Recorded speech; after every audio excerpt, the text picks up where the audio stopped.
for the hardware computer space with one of the biggest blowouts I can ever recall. On a day where the Dow jumped 363 points, S&P advanced 0.22%, the Nasdaq gained 0.21%, Dell with a 102-point gain, or 32% one session, defined today, creating still one more day of tech strength, even if we did see some recent winners get hit with a bizarre round of profit-taking at the end of the day. Sell. Dell's quarter was a true surprise, and Michael Dell should be very proud. But there's one great tech quarter after another in May that we saw, great results, and nearly all of them were connected to the same thing, the data center in some way, shape, or form. Today, away from Dell, we actually saw some stunning strength in a host of software companies that have underperformed of late. I'm talking about stocks like ServiceNow, Atlassian, Salesforce, Microsoft, all of which were simply, they gave you some magnificent performances as if nothing were ever wrong with them, and they'd been punished almost the whole month. Their gains were in some ways as shocking as the declines of some of the great hardware leaders in the last few minutes of today's session. At Dell, they saw incredible strength across all their businesses, but the fastest growing segment came from Dell's partnership with Nvidia, the AI pioneer with a stock that's been a bizarre underperformer of late, including today where the company stock fell 4 points in the last few minutes of the trading session and finished down an ugly $3. It was a wild and inexplicable fall for the largest stock in the world. I didn't think it collapsed so fast on no news. No news at all.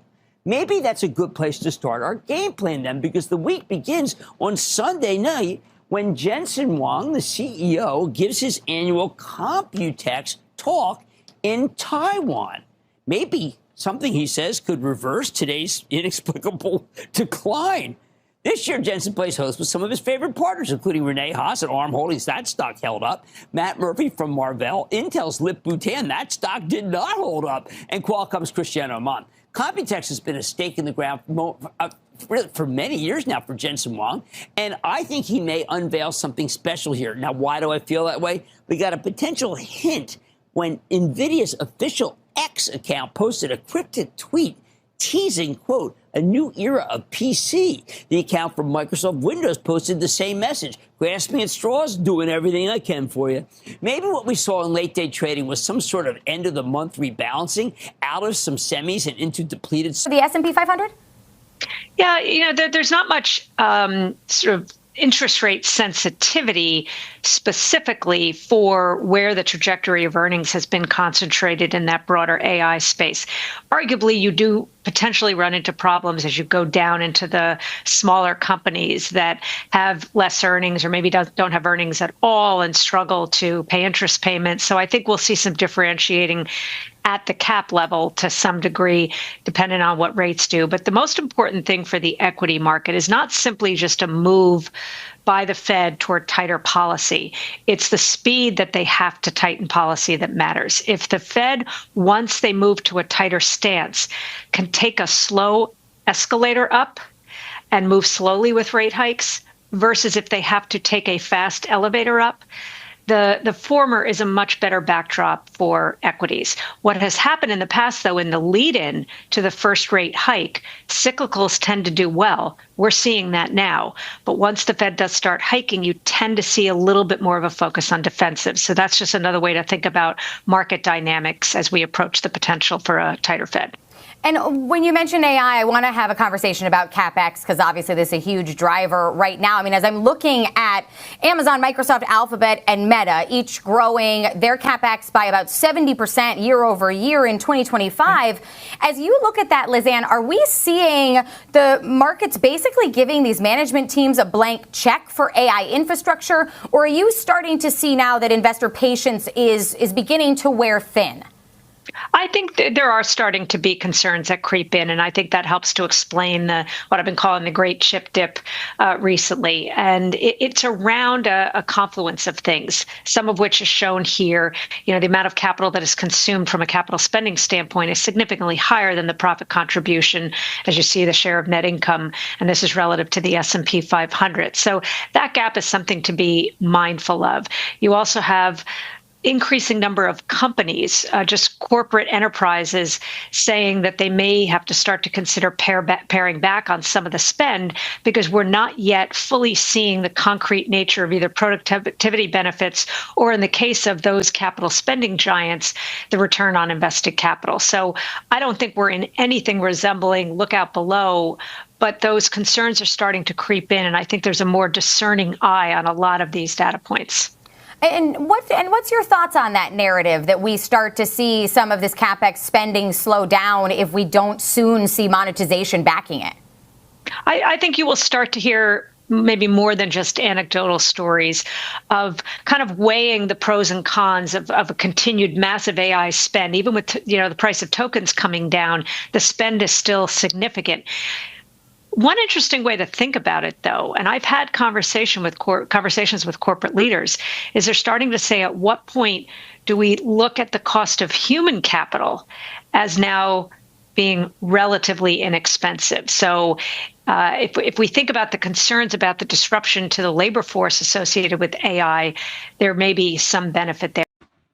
We need to talk about why the recent weakness in semiconductor stocks may be creating opportunities, but also why investors should not blindly assume that every pullback is automatically a buying opportunity. Because under the surface of the technology sector, something important has changed.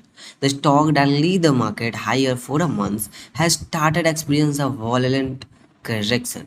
Memory stocks pulled back and semiconductor equipment companies declined. Momentum strategies experienced one of their sharpest short-term reversal in the years. And suddenly, investors who were worried about missing the AI rally are now worried that the entire semiconductor cycle may be approaching its peak. But when we look beyond the stock prices and examine what is actually happening inside the industry, the situation becomes much more interesting. The artificial intelligence infrastructure build out is still expanding.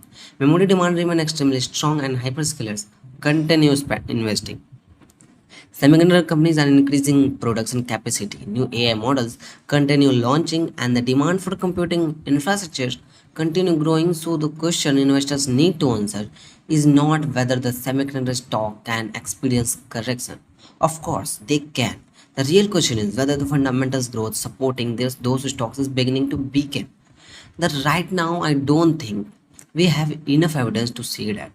Let's start with Micron. Micron recently announced significant increase in its long-term investment plan for the semiconductor manufacturing in the United States. The company is preparing to invest an enormous amount of capital over the next decade to expand memory production and strengthen its supply chain. Normally, this type of announcement would make memory investors nervous because the memory industry has a long history of destroying shareholders' value through overinvestment. Prices increases and margin expands. Manufacturing become optimistic and companies build new factories. Supply increases and eventually the market become oversupplied. Prices collapse and the margin disappears. And the stock get crushed. That's the historical memory cycle. That's exactly why investors are nervous today. Micron is making enormous profit. Samsung is making enormous profit. SK Hynix is benefiting from extraordinary demand for high bandwidth memory. And all three companies are investing in additional manufacturing capacity. So the investors naturally asking whether the today's shortage is creating tomorrow oversupply. But there is an important difference between announcing a new manufacturing capacity and actually producing additional memory. Semiconductor factories take years to build. Companies need to clean rooms, manufacturing equipment, raw silicon wafers, advanced packaging capacity, highly skilled workers, customers' qualifications, and enormous amount of capital. Even after construction is completed, companies cannot immediately produce billions of dollars worth of advanced memory. Production need to be ramped gradually. Yield rates need to be improved and customers need to test the product. And supply chain need to adjust. That's why macro investment timeline is extremely important.